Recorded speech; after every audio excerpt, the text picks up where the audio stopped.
Once upon a time, Wilma Lanham and Richard Harvey simply complete each other. She was a little bit more outgoing. He was a little quieter.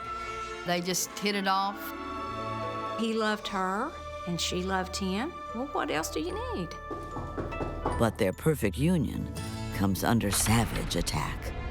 It must have been the most horrific discovery that anyone could possibly make. It was just a gruesome scene. All I could see is from the knees down. The person in white certainly is someone that need to be interviewed. You just can't grasp it. For this couple, the honeymoon is over.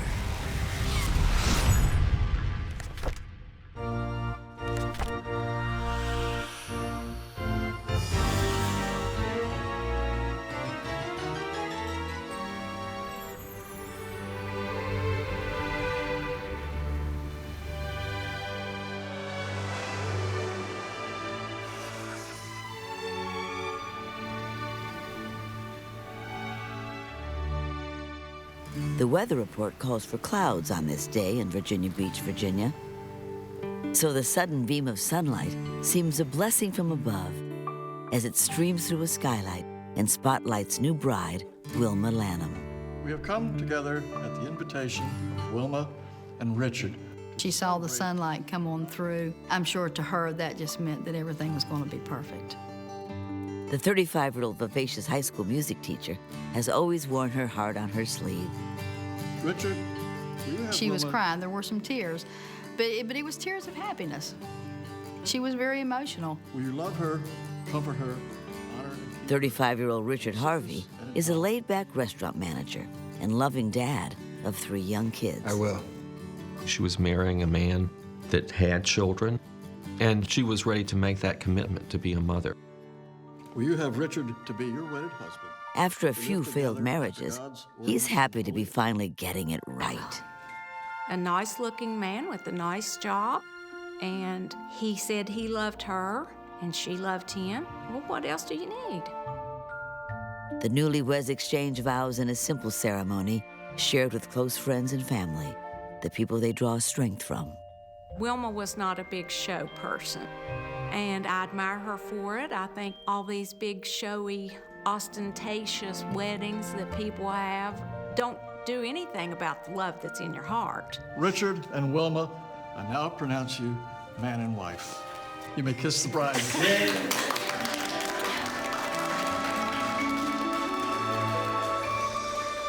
everybody, they're going to cut the cake. Everyone pitches in to make it a day full of love and personal touches. The groom's best friend is the caterer, and Wilma's mom bakes the wedding cake.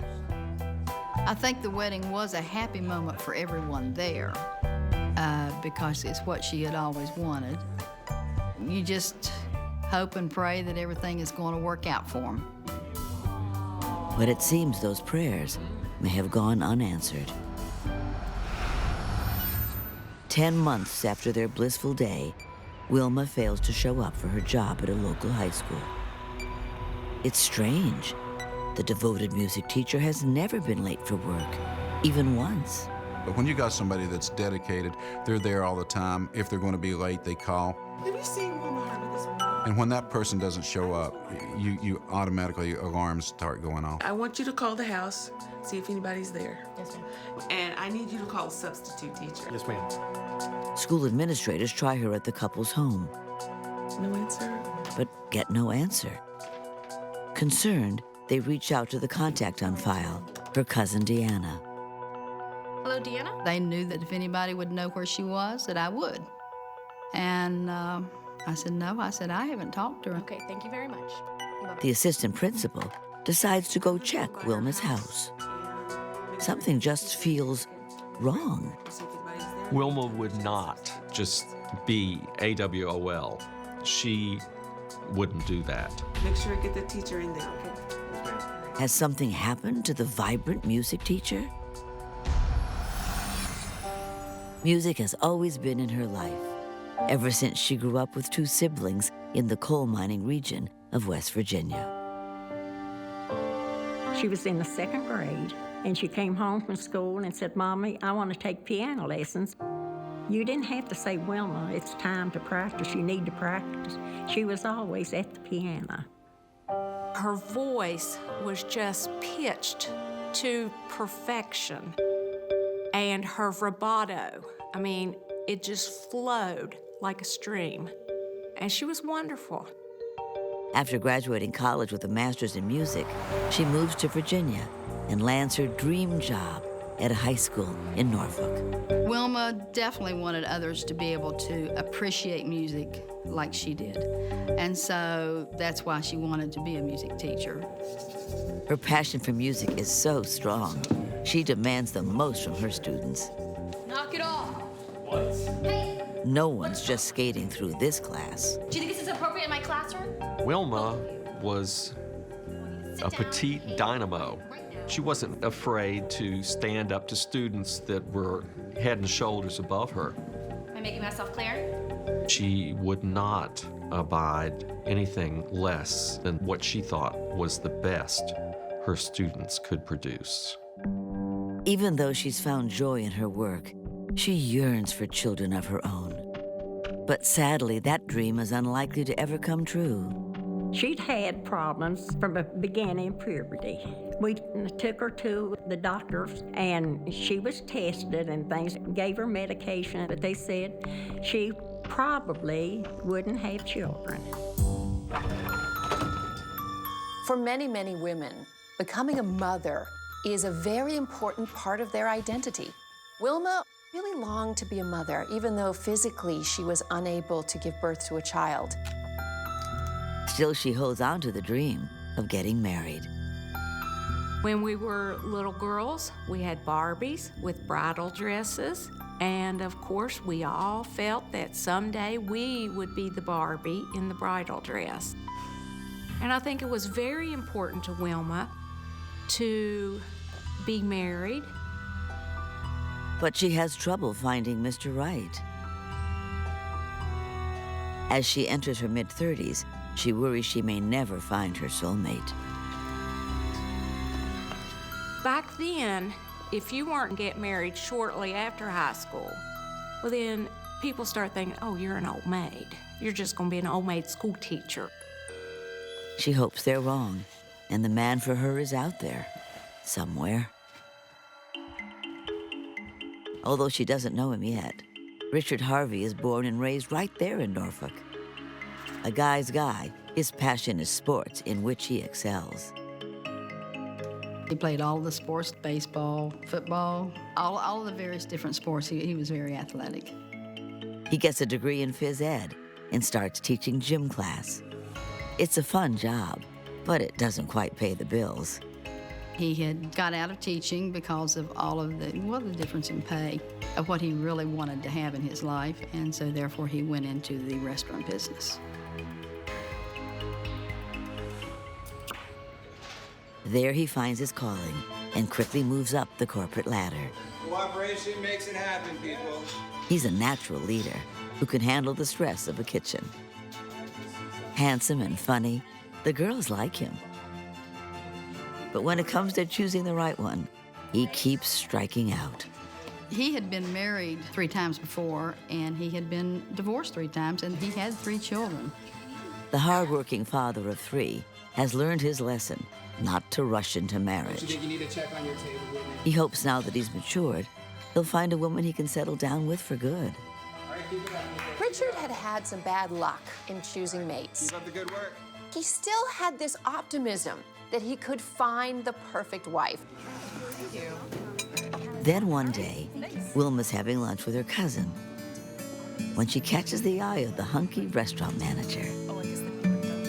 She has this lovely spark about her, so he can't help but strike up a conversation. Hi, ladies. How are you? There seemed to be an instant attraction between Richard and Wilma.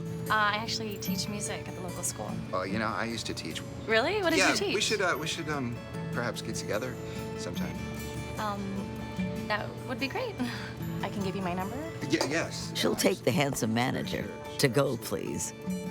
They automatically just seemed to click off. They just started dating right away. And at night, they sometimes have a telescope. They had some background together, and she talked about how that they could just sit down and talk about many things. Cheers. Cheers. They just hit it off. Maybe it's because he had been a teacher before, and she enjoyed sports. Wilma was just really intrigued with him. She was a little bit more outgoing than what he was. He was a little quieter, but I think that probably complimented the two of them. After just a few dates, both realize this is the one they've waited for. They see a bright future ahead. But is that future now in danger? Wilma's assistant principal arrives at the Newlyweds' house. She noticed that Wilma's car was still in the driveway, knocked on the door, but there was no answer. Are you home? And apparently she walked around the house and all the shutters, curtains were drawn, and the house appeared to be locked up. Hello, can I help you? Yes, I'm the assistant principal at the school that Wilma teaches at. She talks to the next-door neighbor, a Virginia Beach police officer. But he hasn't seen either Wilma or Richard recently. He says Richard should be at work and calls the office. Hello? Is Richard working today? But the new groom isn't there. Can you imagine? After this amazing wedding, this embarking on a new life, the very responsible bride doesn't show up at work, and then the husband is MIA himself. The quiet, simple lives of two modest people, a teacher and a restaurant manager, are about to become front-page news in the most horrifying way. The music stops when newlywed Wilma Harvey fails to show up for her teaching job. And no one has been able to reach her husband, Richard. They didn't know where Richard was. They couldn't find him. They didn't know where Wilma was, and they couldn't find her. So the concern grew that something was terribly wrong. After Wilma's assistant principal leaves, the newlywed's neighbor gets a call back from Richard's work. Hello? The caller is Richard's brother-in-law, who works in the same office. And the brother-in-law said, well, her husband's out of town right now on business, but I'll try to get a hold of him and find out what we can. The brother-in-law also says he'll call Richard's parents, since Wilma's family lives out of state. The brother-in-law tells the parents what's going on and asks the parents to respond to Wilma's house. I don't like it. Wilma would never miss school. Everyone's worried. But maybe Wilma's just sick, and Richard's busy and can't be reached. They hope their gut feeling is wrong, and everything's okay with this pair, who just a year before were orchestrating a romantic new duet.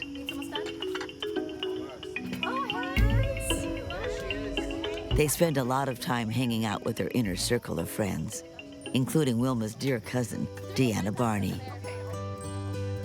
and Richard's longtime best friend, David Pruitt.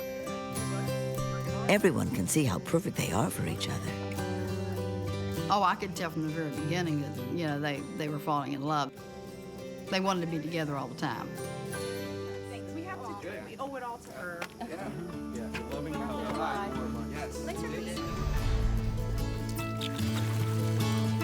Wilma quickly bonds with Richard's kids from his previous marriages. The children definitely liked Wilma.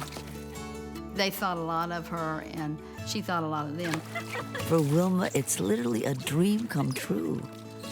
She could not have kids, but she wanted to have a family. She thought she was meant to have a family. She was meant to be a mother. And Richard, I'm sure, was so attracted by this. I mean, when you have a woman falling in love with your kids and you're witnessing it, it's like, could it have been more perfect? As their love blossoms, the couple sees less of their friends. For Richard, it means no more late-night poker games with his buddies. And for Wilma, fewer girls' nights with her cousin, co-workers, and friends. When couples begin their love relationship, it's very important that they cocoon. And in fact, they're going to create a me and you against the world kind of emotional bond. After a few months, they decide to live together. Wilma moves in, hoping the next steps they take together will be down the aisle. Aww. That's our goal in life, to marry, to have a spouse, to raise a family. It was very, very important to Wilma. But that marriage proposal doesn't come. She had made the commitment, but she was fully willing to walk if he was not going to step up and make that commitment back. After 6 months, Wilma tires of waiting. Wilma basically read him the riot act. I'm taking care of your children. I'm getting along with ex-wives, and if this is going to continue, I want more than just being a live-in person. Please just stay. I don't want you to go. The relationship was not going into marriage, and that's what she desired, not just to live with somebody, so she moved out. Right away, Richard sees his mistake. He's lost without her. Richard realized that this was what he wanted. He made the decision to come back and say, well, let's go ahead and get married.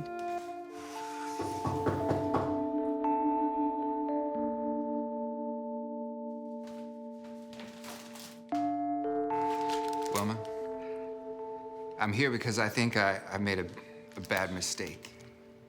The decision is not a typical proposal. No taking of a knee, no sparkly ring. Just a mutual decision to pledge their love to each other forever. I'm here because I want to say that I should have never let you leave. And I want you to be with me, okay? I love you. Wilma, will you marry me? Do you mean it? Yes, I mean it. Yes. Yes, of course, yes. Which is all she ever wanted anyway.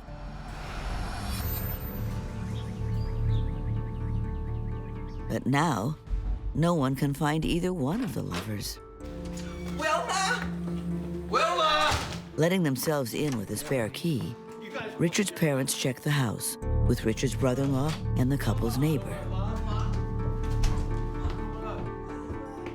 They go in the house, and they're calling out for Wilma, and they just become extremely concerned.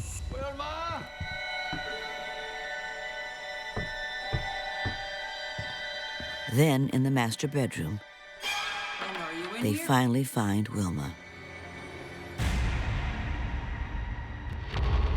It must have been the most horrific discovery that anyone could possibly make. She was on the bed. She was naked. Her hands were behind her back, tied. There was blood everywhere. It was just a gruesome scene. She's clearly dead. Don't come in here! The brother-in-law begs the others not to look.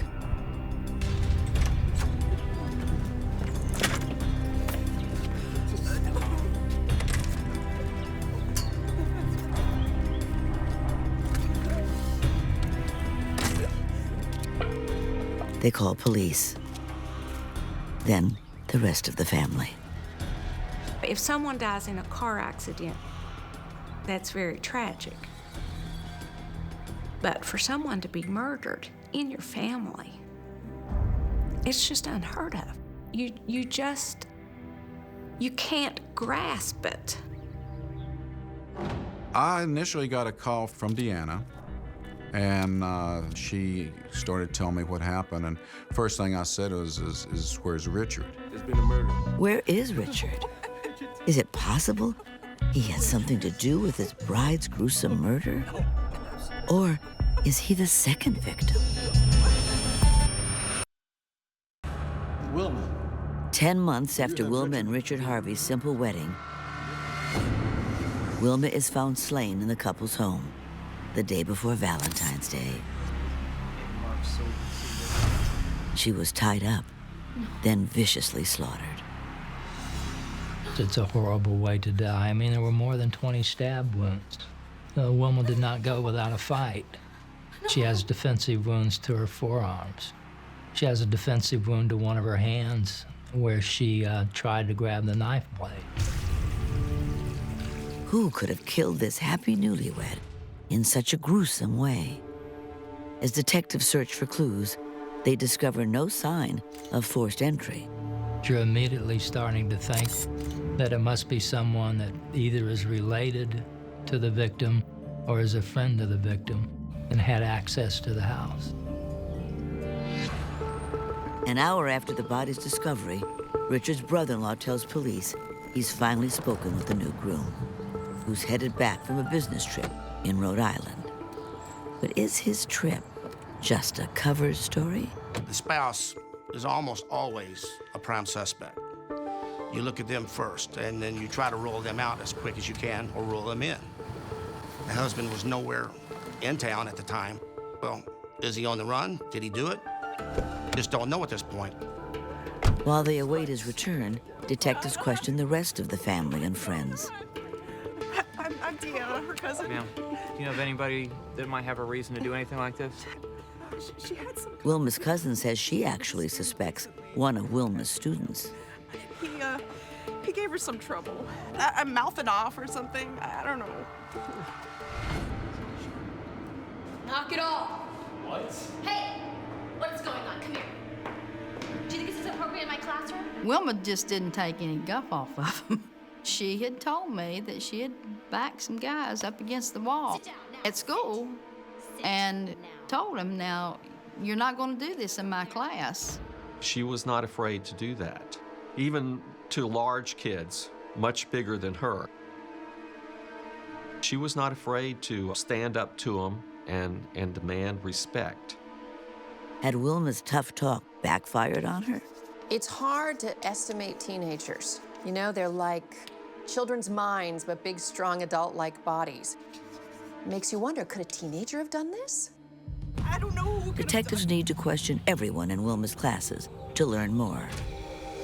To solve the shocking murder, police must focus on every detail, no matter how slight. Just a year earlier, the details on Wilma's and Richard's minds were all about their wedding. So what do you think?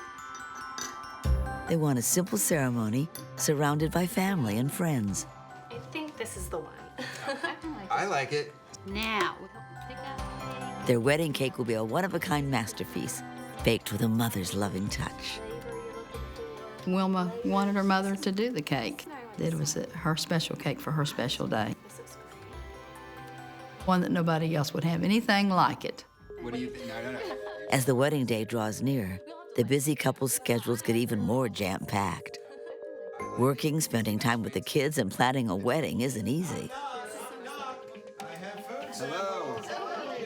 Their friends pitch in, including Richard's best buddy of the past 10 years, David, who offers to provide the catering. Since they had worked together and they needed somebody to cater the wedding, that they felt like that would be good for David to do. It meant so much to have her mother bake her wedding cake and then to have Richard's buddy cater the whole thing. It was a bringing together of a supportive community for their marriage. But now that same supportive community is devastated by the bride's horrifying death. The medical examiner concludes Wilma was likely killed the evening before she was found. She had been bound and raped. Tests revealed traces of semen, but the technology at the time would not allow an exact DNA match to a perpetrator.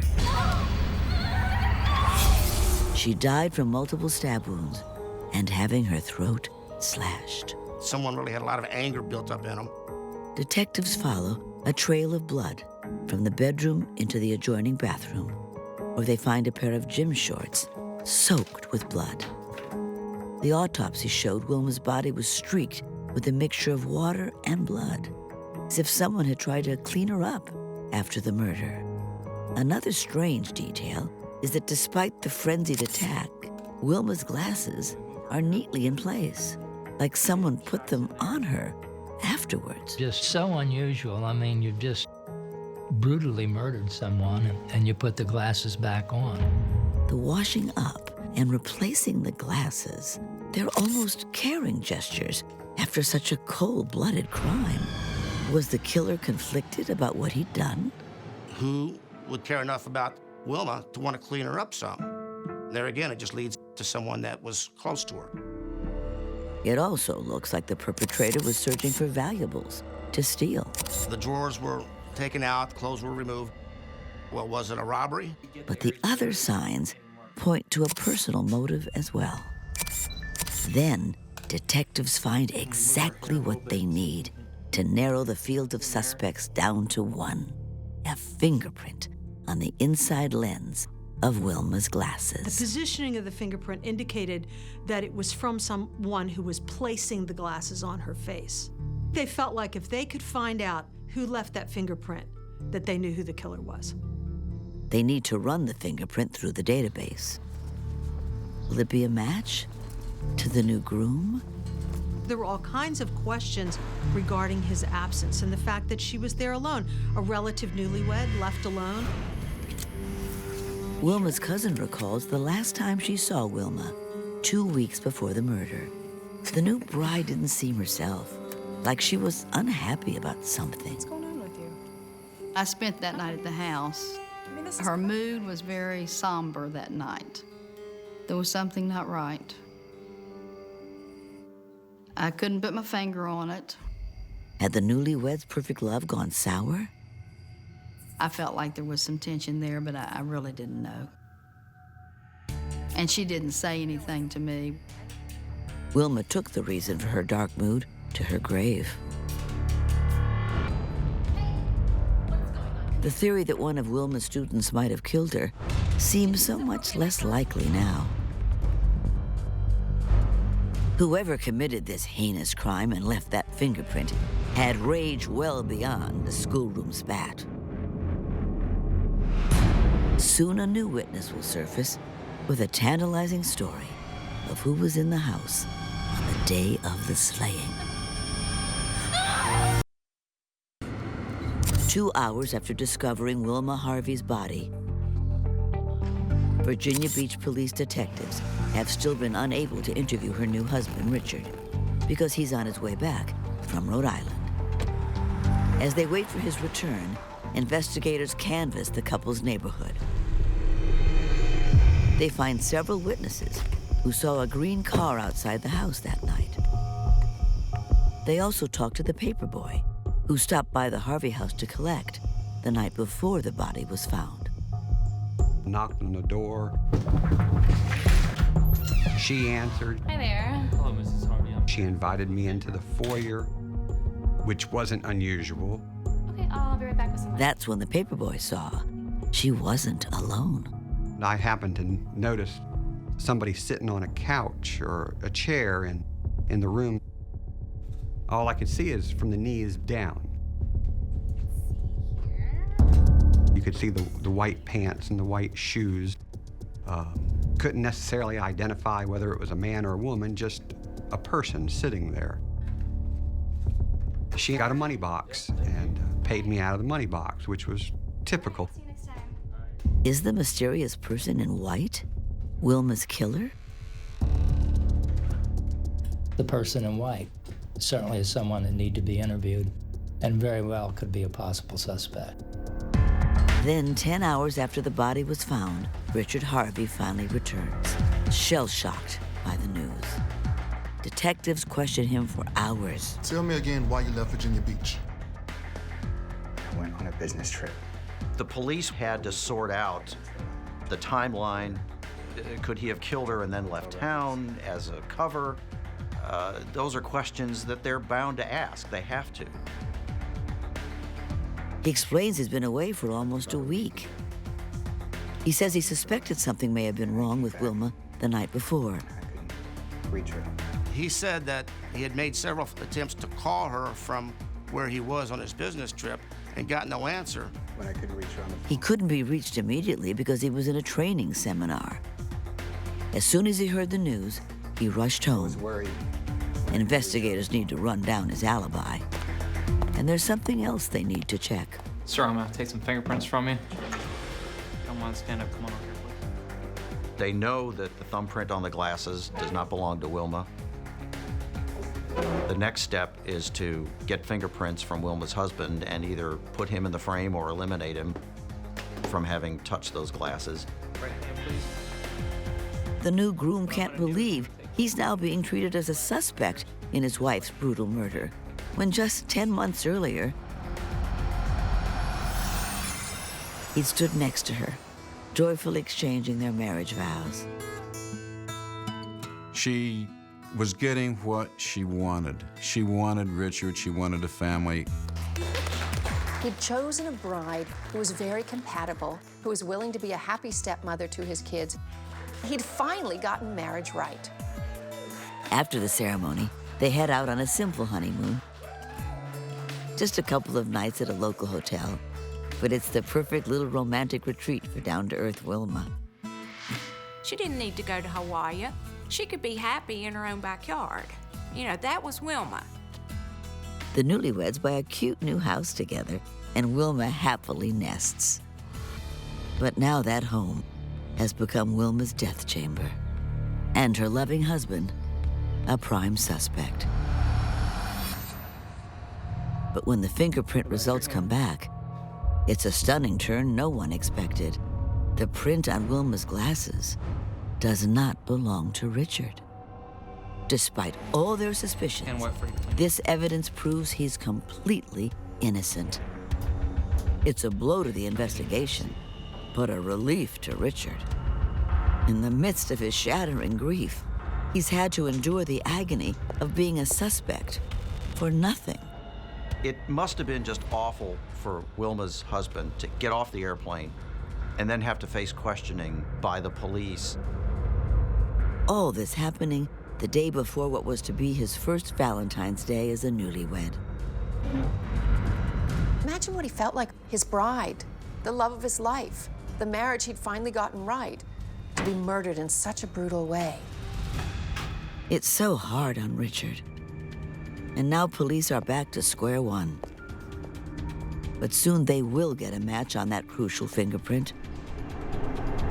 And when they do, it will provide the answer to more than one unsolved murder. Virginia Beach police run a fingerprint found on the glasses of murdered newlywed Wilma Harvey through their database of convicted felons. And to their surprise, they get a match. Someone with a deeply troubled past, littered with drugs, gambling, and debt, convicted of embezzlement and attempted robbery.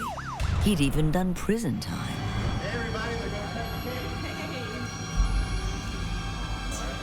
Great job catering. Thank you. You're welcome. The man is none other than the new groom's best friend, David Pruitt, who had catered the reception. David loved to gamble, and he lost repeatedly. And in one case, he was in over his head. He went to his place of employment. He stole, I believe, $6,000.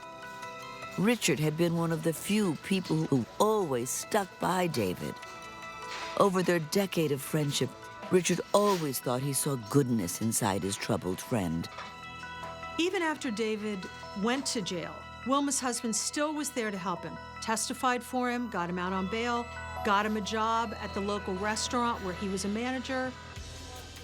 But their friendship faded after Richard got married. He was having to let go of his friendship with Richard that they had had through the years. She was taking his place in many respects, you would say. Had David grown obsessively jealous of Wilma's time with Richard? Relatives recall Wilma had said she'd become uncomfortable around David. She even referred to him as that creep. She was bothered by the fact that he was always bugging them for money because he was always in trouble because of his gambling debts or jobs that he couldn't keep. Maybe that's why she seemed disturbed when her cousin last saw her. Police bring Pruitt in for questioning. We need to ask you some questions about Wilma Harvey. They tell him a green car like the one he drives was seen at the Harvey home the night of the murder. He admits he did go to the house that evening, but claims he had innocent intentions. He had gone there to check on Wilma because he knew that Wilma's husband was out of town and he was trying to help out. It's just such a terrible thing. I'm really worried about Richard. He swears he didn't hurt her, and she was alive when he left. Investigators confront him with the fingerprint evidence. This is Wilma's glasses. your thumbprint's on these glasses. Now I know how that got there. That kind of took the air out of him right there. I think he knew the game was up, that there was no way he was going to talk his way out of it, so he pretty much admitted. I killed her. Perhaps relieved after unburdening himself about Wilma, he stuns the cops by suddenly confessing another dark secret. Wilma Harvey isn't the only newlywed he's killed. Pruitt announces, oh, by the way, there's something else I need to get off my chest. I killed a woman 10 years ago. And then He confesses to killing a young woman he worked with at a fast food restaurant a decade earlier. He came there late at night while she was locking up, asked to be let in, said he needed to call someone to give him a ride, and she let him in. You know where the phone is? He says his intention was to rob the store, but then the predator inside him took over. It's also eerily similar to Wilma's murder. He bound her, and he gagged her, and cut her throat. I mean, it was just almost identical. He hadn't raped her, but that woman had been recently married, just like Wilma. Her murder had gone unsolved until now. For Wilma's killing, police charge him with capital murder, rape, and robbery. When he goes on trial a year later, he mounts little defense.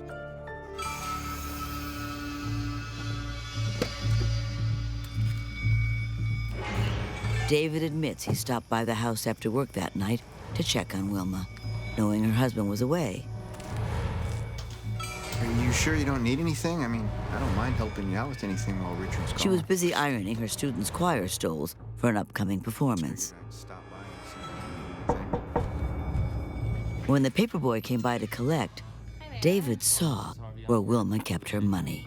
And with his gambling problem, he always needed that. David was desperate for cash. And when he knew that cash was in that metal box, I think that sparked something. Let's see here. Let's cover it? Yes. All right, I'll see you next time. He made sure the paperboy didn't see his face. It was kind of scary to think that you were there when that person was there, that you could have just as easily been a victim as well.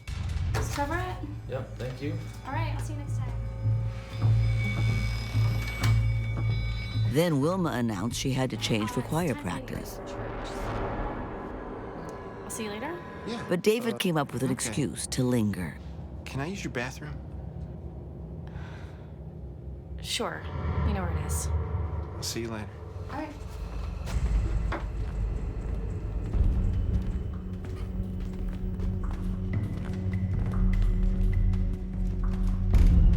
He says that at that point, he decided, hey, I'm gonna go have sex with this woman. He can take her money and feed his sick desires.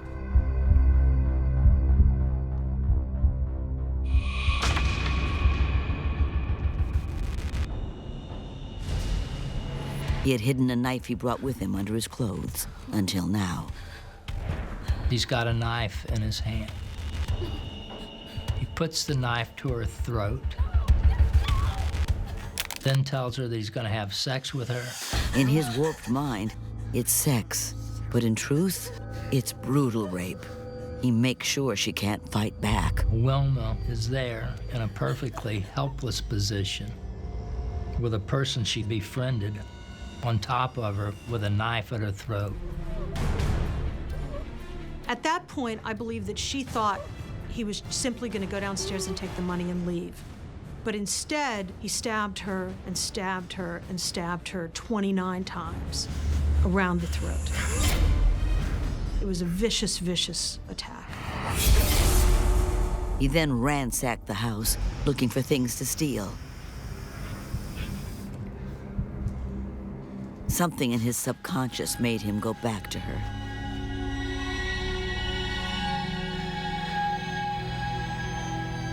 He tries to clean her body up. Also put her glasses back on the bridge of her nose. And he then leaves the scene. cleaning her and replacing the glasses might have been some twisted attempt to make up for the horror he'd put this kind, gentle woman through. The crime scene that had puzzled investigators because it seemed both personal and robbery-driven now makes sense. But what does not come out at trial is why he would rape and murder his best friend's wife. Richard and Wilma, I now pronounce you man and wife. Some believe he was obsessed with Richard and jealous of the time he spent with Wilma once they married. In his own little warped mind, he may have perceived Wilma was taking Richard away from him. On February 24th, 1986, David Pruitt is convicted of robbery, rape, and capital murder. He is sentenced to death. In a separate trial, he's convicted of killing his newlywed co-worker. On December 16th, 1993, he is executed in the electric chair at the Greenville Correctional Center in Virginia. It wasn't a big relief, like I thought I was gonna, jump up and down. No, I didn't. I just said, you'll never do it again. That was the way I felt. He was given soft justice. Real justice would have been getting him hacked up just like he did his victims. That's my opinion of justice.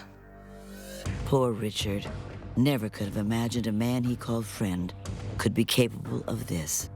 We wish we could all have a crystal ball and look inside somebody's mind and heart, but sometimes in our best friends lies evil.